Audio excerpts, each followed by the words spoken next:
Hi, I am Allie Camilletti, and you are listening to Snack Leadership. I will be talking about everything leadership, broken down into bite-sized pieces. You will hear what different leadership skills look like in organizations and how they can rise teams up or take them down. I help leaders build resilience and improve performance by bringing awareness to opportunity behaviors in my business. Spark your mindset. I provide leadership and sales coaching, as well as team building and guest speaking. My hope is for you to feel inspiration and to create a spark in your mindset.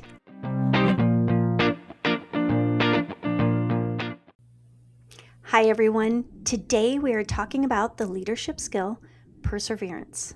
Perseverance in leadership is the ability to stay committed to a vision, goal, or course of action despite obstacles, setbacks, delays, or resistance. It means maintaining focus, energy, and determination over time, especially when progress is slow or challenges arise. Resha Shroff is the CEO and co-founder of Lynx, a guest welcome and engagement suite helping vacation rentals and boutique hotels create personalized stays on scale. With a background in engineering, enterprise tech leadership, and property investment, she built Lynx to help properties create a sense of belonging with their guests that drives repeat bookings. Her leadership philosophy centers on whole leadership, building systems that scale without losing the human core. Resha, I'm so excited to have our conversation today. I am really excited as well. Thank you so much for having me, Ali. Absolutely. So let's start off. What is something that you've learned about yourself recently? That's a deep question. Yes. um, but what I want to talk about, the one that I want to pick for this answer, is recently what I've learned. Again, something very deep, but that we come to this earth as whole beings, every single one of us. We contain everything, the light, the dark, the strength, the softness. We have certainty, and then we have doubt. Yeah. All of it lives inside us.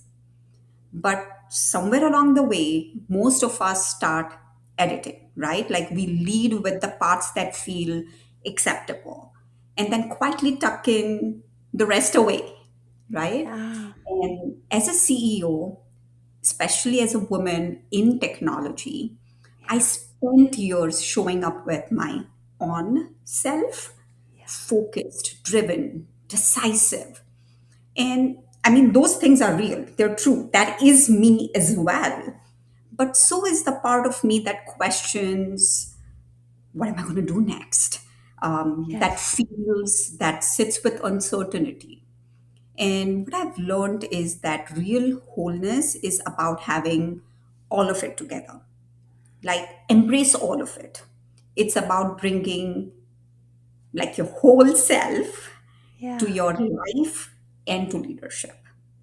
That duality is not a weakness, but that's No. what really makes us humans. And that's what I think makes a good leader that people want to listen to and want to follow. So Oh, I agree with you so much. And had this conversation just a week ago about kind of the pressure we put on ourselves as leaders to kind of be this perfect image. And like what you're saying, when you're able just to lean into those other pieces and show that you're human, it makes you more well rounded and people do gravitate towards you more. But it takes a level of confidence to be able to get to that point. And I think also age, right? Of seeing what really matters and yeah, being your whole self. It's so beautiful. You said that so beautifully. Thank you. yes, thank you. Now, you had talked about perseverance on LinkedIn. I saw you post something and I was like, yes. And that's what inspired me, of course, to reach out. I mean, I've known you for years in the vacation rental industry, but talk to us about like when do you feel like you first really embodied this leadership skill of perseverance? So So focus, honestly, comes very natural to me. I've Yes. never had to consciously build it the way some leaders do. I've always been able to even compartmentalize. Like when I close my laptop at the end of the day, I genuinely leave work and the stress that comes with being an entrepreneur and a founder of a startup right there at my desk. When I open it again, I'm like on, fully back, you know. I meditate every single day. And I think that's a big part of what keeps me grounded, my mind Yeah. clear, and my attention where it needs to be, right? Yeah. But I want to also be real about something here that while natural focus is a gift, it still has to be directed intentionally. Because, Yes. like we talked about, the dark side, vulnerability, need for validation, need to be right, all of that will, bring in that blur. Yes. So that focus has to be directed. So I'll give you an example. In early days of Lynx, I had to make some very hard decisions about what we'll build, who are we building it for, and that meant saying no to a lot of customers. Like you're not the customer we're going to be able to serve because our product doesn't create value for you. And Yeah. that's a very tough thing to do as a startup, right? Say no to someone Yes. who wants to Yes. pay you, right? And what I'm seeing in the contrast in hospitality tech, there's always like, hey, a new device you can integrate, a new feature request, a new market you can chase, a new geography. But at Lynx, how I adapted was to focus. And that meant to choose to go deeper on one thing that truly matters, not just removing friction for operators, but making their guests feel genuinely welcomed and engaged. And that's a very different North Star than just keep adding more, you know? Yes. And then everything started getting very clearer once we owned what we're going to do. And that discipline, same product focus, um, has been as important as any personal habit I have where I bring that focus and discipline as well. Yeah. Yeah. And I feel like when we talk about perseverance, it is so important in entrepreneurship. I mean, it is extremely important. So when you think about that with other leaders and what you've seen when they're really good at it and when they struggle with it, can you just talk about that a little bit? Absolutely. And I'll share some personal stories here as well, and what I see in our industry also sometimes, right? Yeah. So when focus is alive in a company, I think you'll feel it the moment you walk in, or you were talking to anybody on the team, right? Or in our world, um, let's say the moment a customer onboards, we want our team to be very focused on how the customer is feeling, right? Operators and property managers are running, say, boutique hotels or vacation rental portfolios, don't have time for noise, don't have time for checklists, right? So when we show up with clarity, this is what we're going to do today, this is what we'll accomplish, this is what we'll want you to take as your learning or training from this call, right? And so that's what we do. And here's the outcome you can expect. Here's how we're going to support you through it. So that helps us build trust really fast with our customers as well, right? Now, in contrast, some of the best leaders I've seen with this skill share this one quality, right? They'll protect their team's attention. They communicate goals very clearly. They will say no very generously, right? Meetings have a purpose. This is what we're going to do, right? Like communication is very clear on what it is that we want to achieve in this 30 minutes and what we want to achieve in 3 months. These are the people that exactly know what success looks like for them this quarter, this year, etc., right? And that brings calmness in the organization. Yeah. They're not reacting. And that calmness is productivity. Yes. And when there is that, there is innovation. Yes. So, That's so true. yeah. Yeah, absolutely. Now, have you gone into companies and you felt that that perseverance wasn't there? You know, we talk about the definition of like things get rough and they're like ready to pull the plug. How have you navigated when that has potentially happened? I think it's happened to the best of us in entrepreneurship. Yes, absolutely. Now, I've been, fortunate to answer this question. I say by comparing and contrasting so many other startup founders I met through accelerator programs in the first, say, 2 years of Lynx. Or when I see our industry today and I see other founders and how they're developing their product or their market positioning. Okay. So, scattered focus, um, again, in my humble opinion, always comes from one place: fear. Yeah. Fear of saying no to a customer. Fear that, oh, if we don't do this one thing, then, we're going to sink. Yep. Competition is going to take over. And I see this constantly in hospitality tech space, especially in vacation rentals as well, right? Everyone is racing to be all in one, adding feature after feature, chasing the same message every other competitor has, Yeah. right?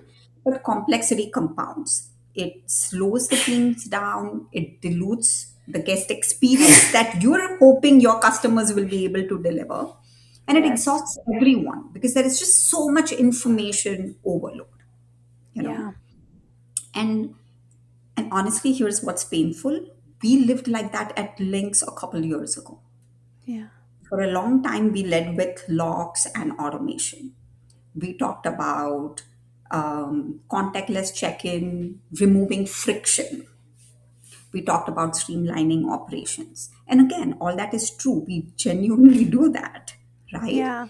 But we were focused on what our product is instead of why a guest would actually come back to this, customer of ours. Why Yeah. would they book again? Why would they book directly with them? And that's really what all of us want, right? At the end of the day, that same guest is so happy, so satisfied with their stay that they're going to come back and, rebook with you, Yes. right? And so that shift came when we stopped asking, what more can we build? Like, that's the wrong question. And started asking, what does a guest actually need to feel at home? Hmm. And the answer is not frictionless, right? To feel at home, which means to Yeah. feel safe, feel comfortable. So now we got a very different goal to go after, right? When we anchored to that, I think everything else naturally followed. The Yes. product decisions got cleaner, the team got aligned, our messaging got sharper, and because here's the truth, right? For vacation rentals or hotels, your biggest competitor isn't the property down the street. It's your guest's own home. Yeah. And you cannot outconvenience home, but you can outbelong it. You can create this belonging that the guest would want to come back and spend a week there again and again and again, right? So, Absolutely. my recommendation for any leader struggling with focus is step one, stop asking what you should add and start asking for whatever business you are in, what is the feeling that you're uniquely positioned to provide or own? One feeling, right? That if you hold tightly to, it will be worth more to your business than adding 10 features. Yeah. Yeah. Oof. I think S- when anybody can answer that without hesitation, I think focus will return, right? And with focus, Agreed. everything else will return: your team, your culture, your revenue, everything's going to start to align. Yeah. Yeah. So, when you think about a mentor, I'm sure you've had a few, but is there one that stands out that really represents perseverance? I mean, for me personally, it's my mom. Hmm. Um, we lost her to cancer a few years ago, I'm sorry. and not a day goes by that I don't truly carry her essence with me, Yeah. especially in how I lead. You know, She never had a formal business education. She married my father when she was really young. She couldn't even finish school. Okay. And then life threw its first curveball. My father's business hadn't taken off yet. Of course, the family needed income. My mom didn't wait for anyone's permission or a perfect plan. She started weaving sweaters by hand from home, and she was good at it. Good enough that that business grew where she could take that money and invest into an actual weaving machine Oh my gosh. that she had bought from Japan. And then she taught herself to use it. And she tripled her output like overnight, right? And that was her first pivot. But think about this, Ellie, no MBA, no advisors, no board, just clear intention, right? And willingness Yep. to learn. Yep. And then global warming happened, quietly killed her sweater business. Winters got shorter where we lived. Demand faded. It was, anyways, not a year long business, right? People don't need sweaters in summer. Right. Most people would have called that a sign to like stop, right? Yeah. She called it as a reason to just start again, but something new and different this time. She launched a homemade snacks business. Oh my She learned gosh.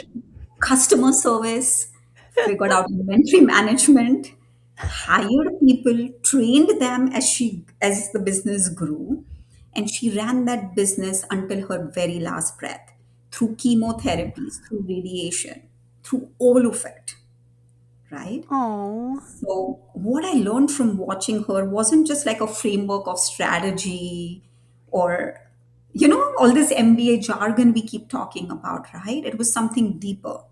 That entrepreneurship is just persistence wearing an apron. Think Yeah, about it that way. that's You know, true. you can be soft and strong at the same time. You can Yeah. build something real while still fully being present as a mother, as Yeah. a wife, as a human. She never complained, and Mm. she protected us fearlessly, right? And like loved us completely, right? And she did Oh. all of this, by herself, right? So when people ask me where do I learn to lead, or like, it's her Yeah. at a kitchen table behind a weaving machine, you know. That's That's that's how I beautiful. learned it. That's how I saw it. Yeah.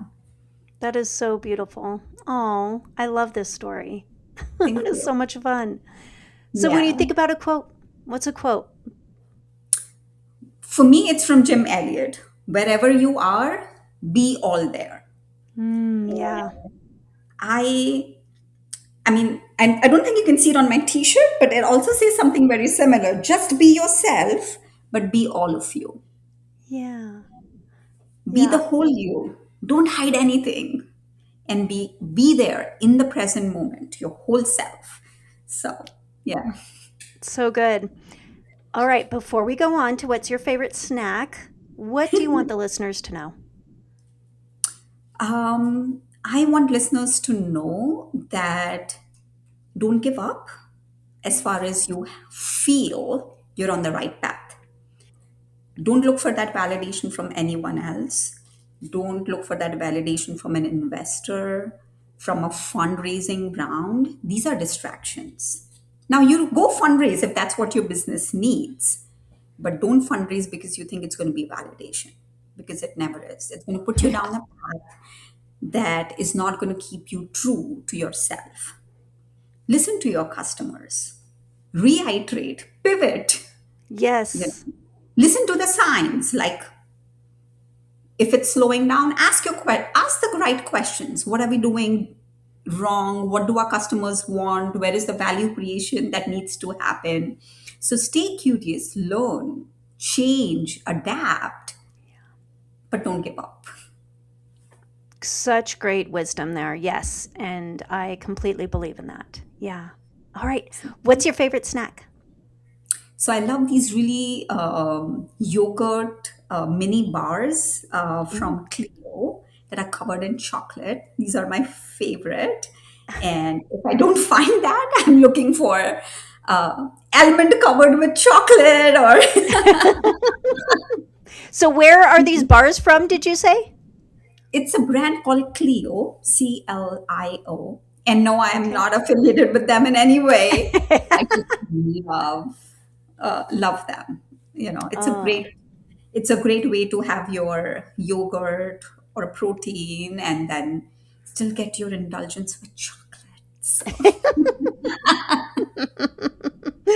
Oh, Resha, so many wonderful wisdom pieces here. Thank you so much for your time today. I really appreciate you. thank you so much for having me, and I really appreciate your very thoughtful questions here. Thank you so much.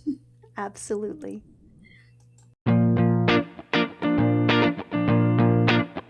Thank you for tuning in to Snack Leadership. I hope you felt inspiration, motivation, and felt your mindset spark. Snack Leadership is recorded and produced by myself, Ali Camilletti, and music by Shireen Amini.